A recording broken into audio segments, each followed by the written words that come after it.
사도신경으로 신앙 고백하겠습니다. 전능하사 천지를 만드신 하나님 아버지를 내가 믿사오며 그 외아들 우리 주 예수 그리스도를 믿사오니 이는 성령으로 잉태하사 동정녀 마리아에게 나시고 본디오 빌라도에게 고난을 받으사 십자가에 못 박혀 죽으시고 장사한 지 사흘 만에 죽은 자 가운데서 다시 살아나시며 하늘에 오르사 전능하신 하나님 우편에 앉아 계시다가 저리로서 산자와 죽은 자를 심판하러 오시리라.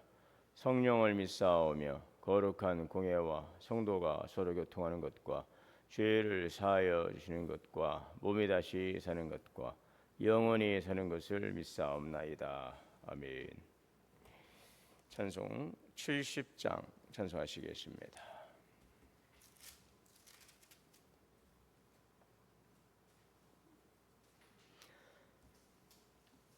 피난처 있으니 환난을 당한 자 이리 오라. 땅들이 변하고 물결이 일어나 산 위에 넘치되 두렵잖네. 이방이 떠들고 나라들 모여서 진동하나 우리 주 목소리 한 번만 바라면 천하의 모든 것 망하겠네. 민유의 주 하나님 우리를 도우니 피난처요. 세상의 난리를 그치게 하시니 세상의 장검이 쓸데없네. 높으신 하나님 우리를 구하니 할렐루야. 괴로움이 심하고 환난이 극하나 피난처 되시는 주 하나님. 기도하겠습니다. 사랑과 은혜가 풍성하신 하나님, 은혜와 사랑을 감사합니다. 오늘도 우리에게 새날을 주시고 생명 주시고 또 하나님의 은혜 가운데서 오늘도 우리의 삶을 이끌어 주시니 감사합니다. 하루를 시작하는 이 새벽에 주님 말씀 앞에 서서 기도하오니 오늘도 우리의 마음을 주님께 향하고 귀 기울이는 시간, 주님의 귀하신 말씀이 우리의 심령을 깨우고 또 우리의 모든 삶을 비추심으로 하나님의 이끄신 가운데서 오늘 살아가는 복된 날 되게 하여 주옵소서. 오늘도 새벽 말씀을 묵상합니다. 시편의 7편의 말씀을 통하여서 오늘도 선하신 하나님의 일하심을 우리가 말씀 속에서 다시 한번 발견하게 하시고 또 신실하신 하나님을 또 우리가 신뢰하며 주님을 바라보고 기대하고 기도하며 인내하며 믿음의 삶에 오늘도 주시는 귀한 시간들을 우리의 또 삶의 기회들을 선용하며 주님께 영광 돌리게 하여 주옵소서.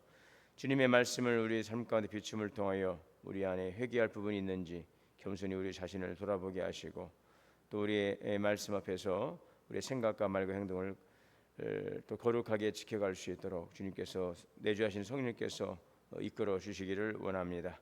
여러 가지 질병으로 인하여 어려움 가운데 있는 성도들 하늘의 이로와 셈을 더하여 주시고 경제적인 어려움과 삶의 무거운 짐을 지고 살아가는 이들에게 하나님 또 합당한 은혜를 베풀어 주시옵소서. 가정마다 사랑과 화목이 넘치게 하시고 또 자녀들에게는 믿음과 지혜를 주셔서 주님 안에서 바르게 성장하게 하시고 앞날을 인도하여 주옵소서.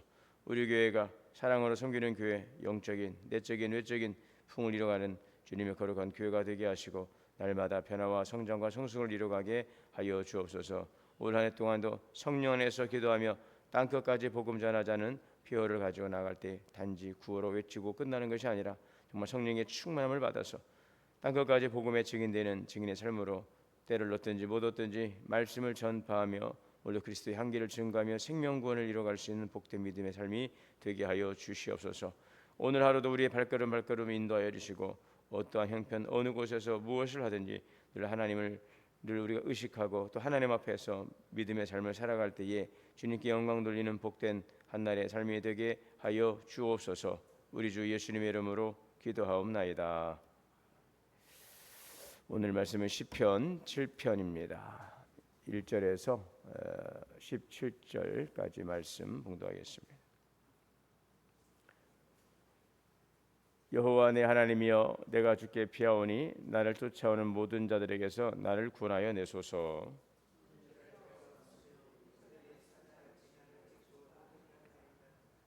여호와 내 하나님이여, 내가 이런 일을 행하였거나 내 손에 죄악이 있거나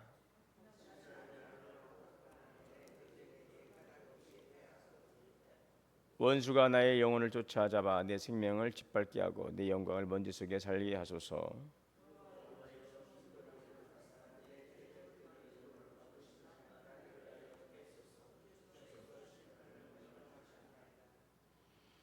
민족들이 모임이 주를 두르게 하시고 그 위에 높은 자리에 돌아오소서.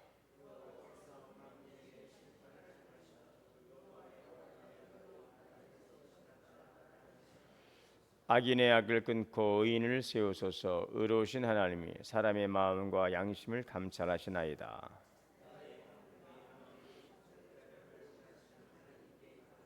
하나님은 의로우신 재판장이시며 매일 분노하시는 하나님이시로다.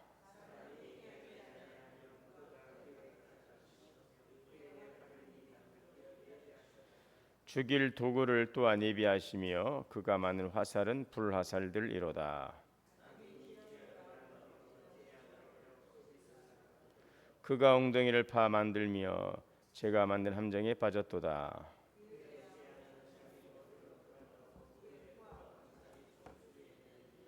내가 여호와께 그의 의를 따라 감사하며 지존하신 하나님 여호와 이름을 찬양하리로다. 아멘. 하나님의 은혜가 평강이 우리 가운데 함께 하시기를 주의 이름으로 축원합니다.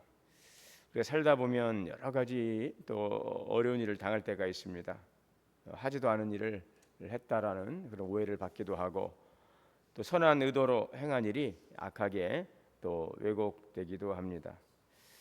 믿음을 지키며 살아가려 힘쓰는데 오히려 손해를 보거나 진실보다 거짓이 더 크게 들리는 현실을 경험하기도 합니다. 이럴 때 우리는 마음이 흔들립니다.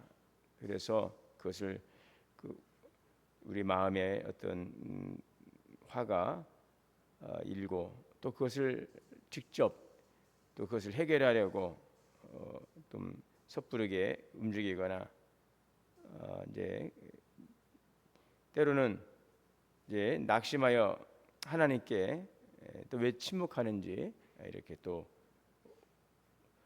묻기도 하죠. 오늘 시편 7편은 이런 상황에서 드리는 다윗의 기도입니다. 오늘 이 표제에 따르면은 이 시는 베냐민 사람 구스의 일로 인해 하나님께 드린 탄식의 노래다 이렇게 나와 있습니다. 성경은 이 구스가 누구인지를 자세히 설명하지 않지만 지금 다윗이 거짓된 비난과 모함 속에서 지금 하나님께서 자신의 억울함을 호소하고 있음을 보여주고 있습니다. 자, 다윗은 이러한 상황에서 어떻게 이러한 일들을 해결을 하려 했는지를 우리가 함께 말씀을 통해서 묵상합니다. 우리가 억울한 일을 당할 때, 애매한 또 고난을 당할 때 어떻게 해야 되는가? 먼저는 하나님께 피해야 한다라는 것. 오늘 1절에서 5절의 말씀입니다. 다윗은 이렇게 시작하죠. 여호와 내 하나님이여, 내가 주께 피하오니 나를 쫓아오는 모든 자들에게서 나를 구원하여 주소서. 구원하여 내소서. 피한다라는 것은 단지 도망간다는 뜻이 아니라 세상의 어떤 도움보다 하나님을 가장 안전한 피난처로 삼겠다는 그 믿음의 고백입니다. 우리는 일반적으로 상황이 어려워지면 먼저 사람을 찾게 되어 있어요. 또 어떤 어려움에 난처일에 처하게 되면 이제 변명하려 하기도 하고 또 자신의 편을 찾아서 자신을 이해해줄 사람을 찾고 그렇습니다. 때로는 내가 어떤 일들에 대해서 애매하게 부당하게 당한 일들에 대해서 똑같은 방식으로 그것을 되갚으려 하기도 하죠. 자, 그런데 다윗은 가장 먼저 어떻게 했습니까? 먼저 하나님께 나아갑니다. 여호와 내 하나님이여 내가 주께 피합니다. 네. 왜 다윗은 가장 먼저 하나님께 나아갈까요? 하나님께서 모든 사실을 알고 계시기 때문에 그렇습니다. 3절과 4절에서 다윗은 담대하게 말합니다. 내 손에 죄악이 있거나 또내 화친한 자를 내가 악으로 갚았다면, 그리고 5절에서 원수가 내 영혼을 쫓아 잡아 내 생명을 땅에 짓밟게 하소서라고까지 말하고 있죠. 이것은 나는 완전하다, 나는 잘못이 없다 이런 뜻이 아니라 하나님 내가 잘못이 있다면 하나님께서 판단해 주십시오라는 의미입니다. 그러니까 다윗은 자기의 변호보다 하나님의 판단을 더 신뢰하고 있습니다. 그래서 오늘 우리도 이러한 일들을 당하게 될 때에는 먼저 우리가 할 일은 하나님께 나아가는 것이다 하는 것입니다.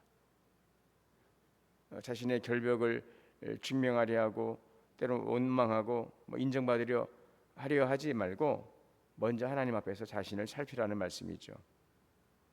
혹시 내 말과 행동 가운데서 하나님 앞에서 돌이켜야 될 부분은 없는지, 또 내가 보지 못한 교만이나 잘못은 없는지 겸손히 우리 자신을 돌아봐야 하겠습니다. 회개할 것이 있으면 회개하고 핑계하지 말고 하나님 앞에 내려놓아야 될 것입니다. 그리고 우리가 하나님 앞에서 양심에 거리낌 없다면, 또 바르게 행했다면 더 이상 사람들의 평가에 우리의 마음을 빼앗길 필요도 없습니다. 모든 것을 아시는 하나님께서 공의롭게 판단하실 것을 믿고 맡겨야 되겠습니다. 억울한 마음을 우리 마음에 오래 품고 있으면 그 마음이 우리 안에서 자리 잡게 되면 분노가 되고 미움이 되고 우리의 심령을 상하게 하는 것입니다. 오늘 우리 자신을 변호하려는데 모든 힘을 쏟지 말고 하나님의 때와 하나님의 공의를 신뢰하고 기다립니다. 우리의 눈물과 우리의 침묵, 우리의 억울함을 결코 외면치 아니하시고 선하게 판단하시고 공의롭게 일하신 하나님께서 그 일들을 주님의 판단관에 또 주님의 뜻 가운데서 선한 길로 이끌어 주실 것을 믿습니다. 오늘도 주님께 피하고 오늘도 주님의 구원의 손길을 구하며 주님께 나아가 기도하는 성숙한 믿음의 삶을 살아갈 수 있기를 바랍니다. 또한 하나님은 사람의 중심을 살피시는 의로운 재판장이시다라는 것, 이것을 오늘도 6절에서 13절에 우리에게 말씀해 주고 있어요. 사람의 중심을 살피시는 의로운 재판장이시다는 것입니다. 다윗은 자신의 억울함을 말하고 이제 거기에 멈추지 않고 하나님의 성품을 바라보고 있습니다. 9절은 이렇게 말씀하죠. 의로우신 하나님이 사람의 마음과 양심을 감찰하십니다. 네, 우리는 보이는 말, 들리는 말, 또 보이는 행동들, 이걸 통해서 사람들을 이해하고 판단할 수밖에 없어요. 그래서 때로는 오해도 하고 다 알지 못한 채 잘못 판단하기도 하죠. 그러나 하나님은 그 사람의 중심을 보시는 분이십니다. 우리의 동기를 아시고 우리의 마음속의 생각을 아시고 아무에게도 말하지 못하는 우리의 눈물과 아픔을 아십니다. 그렇게 하나님의 그 판단은 결코 착오가 없어요. 사람의 평가는 불완전할 수 있지만 하나님의 판단은 언제나 의롭고 공정하다는 것입니다. 11절은 이렇게 말합니다. 의로우신 재판장이시며 매일 분노하신 하나님이시로다. 매일 분노한다, 하나님께서 감정적으로 늘 화를 내신다는 뜻이 아니라 변덕스럽게 하나님 분노하시는 분이 아니십니다. 이 말씀은 하나님께서 죄와 악을 매일 보고 계시고 그것을 결코 가볍게 여기지 아니하신다라는 뜻입니다. 세상에서는 악한 일이 그냥 지나가는 것처럼 보이고 덮어지는 것처럼 보여집니다. 거짓말하는 사람이 더 유리해 보이고 힘 있는 사람이 약한 사람을 억누르는데도 아무 일도 일어나지 않는 것처럼 부당하게 보입니다. 정직하게 사는 사람이 손해를 보고 믿음으로 살려는 사람이 억울한 일을 당하는 것처럼 느껴질 때가 있다는 것이죠. 그런데 성경은 분명히 말씀합니다. 하나님은 의로우신 재판장이시다라는 것입니다. 악을 모르시고 지나치시는 분이 아니십니다. 불의를 보시고도 그냥 그것을 간과하고 침묵하시는 분이 아니십니다. 때로는 침묵처럼 보이죠. 그러나 그것은 무관심이 아니고 하나님의 그 오래 참으심, 그것은 악에 대한 허락이 아닙니다. 사람의 눈에는 늦어 보일 수 있지만 하나님은 결코 늦지 않고 가장 정확한 때에 의로우신 방법으로 판단하시고 그 일들을 판단하시고 결정하신다는 것이죠. 그래서 오늘 우리는 당장의 결과만 보고서 낙심하지 말고 억울한 현실이 오래 계속되는 것처럼 보여도 하나님은 모든 것을 보고 계시다. 우리의 흘리는 눈물, 아무에게 말하지 못하는 마음의 상처, 세상이 알아주지 않아도 하나님은 결코 외면하지 않으신다라는 것. 자, 그래서 억울함을 갖기 위해 같은 방법으로 대응하거나 세상의 방식대로 살아가려 하지 말고 오늘도 우리의 중심을 감찰하시고 하나님의 선하신 방법으로 행하실 하나님을 기대하고 오늘 우리는 주님을 의지해야 될 것입니다. 의의 길을 걸어감에 있어서 결코 그것을 포기하지 않고 또 불의와 타협하지 않고 세상의 방법으로 그것을 대처하지 않고 의로우신 방법으로 또 판단하시고 일하실 하나님을 신뢰하고 하나님의 때를 기다리고 끝까지 정직을 선택하고 또 하나님의 사랑으로 우리가 대하며 믿음의 길을 바로 걸어가는 성도의 삶이 되어야 하겠습니다. 악은 결국 무너뜨려지고 의인은 하나님을 찬양하게 될 것입니다. 오늘 14절에서 17절의 말씀입니다. 악은 결국 무너집니다. 그리고 의인은 높아질 것입니다.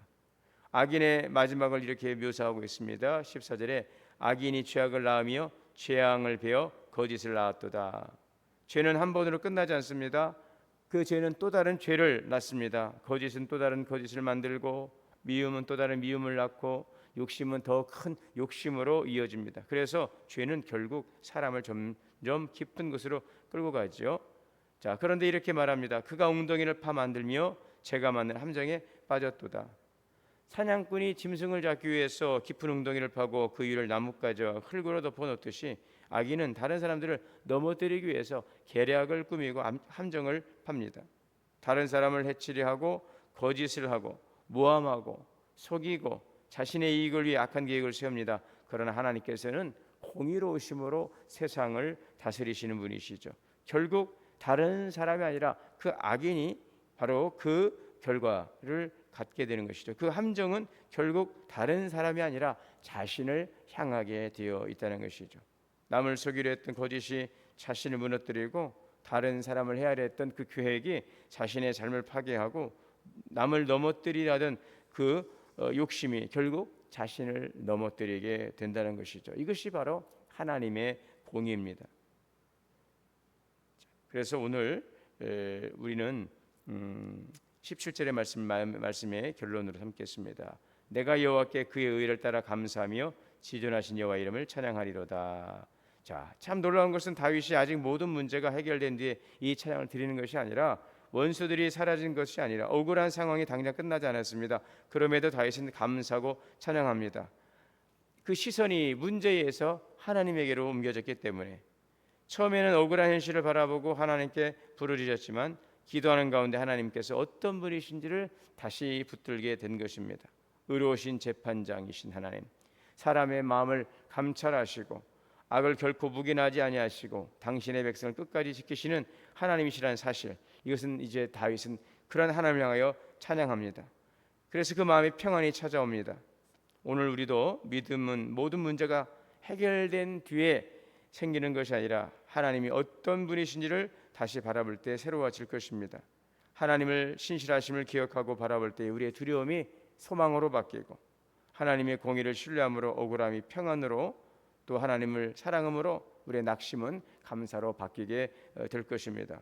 세상은 언제나 공정하지 않습니다. 억울한 일도 있고 우애도 있고 거짓이 진실처럼 보여질 때도 있습니다. 그러나 하나님은 의로우신 재판장이시다. 우리의 마음을 아시고 우리의 눈물을 아시고 우리의 모든 사정을 가장 정확하게 판단하시고 행하실 분이심을 믿기에 오늘 하나님께 피하시기 바라고요. 하나님을 더욱더 신뢰하고 의로우신 재판장을 신뢰함으로 어떤 상황 속에서도 감사와 찬양을 잃지 않는 복된 믿음의 삶을 살아가는 귀한 삶이 되시기를 주의 이름으로 축원합니다. 사랑과 은혜의 주님, 의로우신 재판장이신 하나님 앞에 나아갑니다. 오늘도 억울한 일, 애매한 고난, 부당한 일 속에서 우리가 낙심하고 실망하고 또 하나님 또 우리의 인간적인 마음과 생각과 감정으로 행하지 않게 하시고 선하신 하나님께서 그것을 판단하시고 또 이루어갈 것을 믿고 주님께 맡겨드립니다. 또 세상을 바라보면서 부당한 환경을 바라보면서 낙심치 않고 주님을 향한 우리의 시선 속에 주시는 평안과 위로를 얻게 하시고 오히려 주님을 찬양함으로 선하신 하나님의 영광을 나타낼 수 있는 복된 믿음의 삶이 되게 하여 주옵소서. 우리 주 예수님의 이름으로 기도하옵나이다. 하늘에 계신 우리 아버지여, 이름이 거룩히 여김을 받으시오며 나라가 임하시오며 뜻이 하늘에서 이루어진 것 같이 땅에서도 이루어지이다. 오늘 우리에게 일용할 양식을 주시옵고 우리가 우리에게 죄 지은 자를 사하여 준 것 같이 우리의 죄를 사하여 주시옵고 우리를 시험에 들게 하지 마시옵고 다만 악에서 구하시옵소서. 나라와 권세와 영광이 아버지께 영원히 있사옵나이다. 아멘. 함께 해주시는 말씀 기억하고 함께 묵상하며 기도하겠습니다. 주여 주여 주여. 전하시옵소서.